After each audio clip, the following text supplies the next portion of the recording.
September 21st.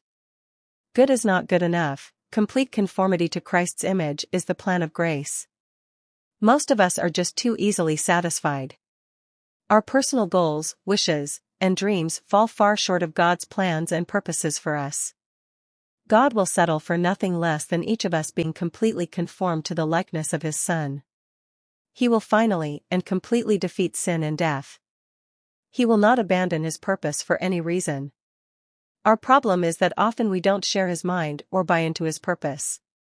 Other mentalities capture us. The consumer mentality. Here we're like religious shoppers. We're looking for a religious experience that is comfortable and meets our felt needs.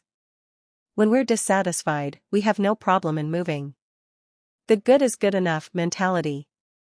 Here we're satisfied with a little bit of biblical literacy or theological knowledge, slightly better relationships, a little personal spiritual growth, and so on. We quit seeking, but God is far from being finished with transforming us. The this bad thing can work mentality. Here we work to make the best out of what God says is not good. So, for example, a teenager is satisfied to just tolerate his mom or dad. He learns to merely accommodate rather than working toward a truly godly relationship. The personal comfort versus personal holiness mentality. Here what captures our hearts is the craving for a life that is comfortable, pleasurable, predictable, and problem-free.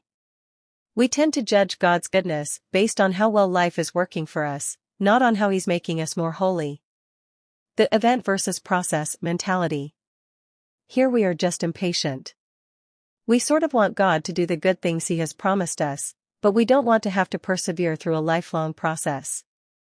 Finally, then, brothers, we ask and urge you in the Lord Jesus, that as you received from us how you ought to walk and to please God, just as you are doing, that you do so more and more. 1 Thessalonians 4 verse 1. Reflect, ask yourself today, what do I really want from God? Have you made the purposes of His grace your life purpose? Do you want what He wants? Or are you simply too easily satisfied?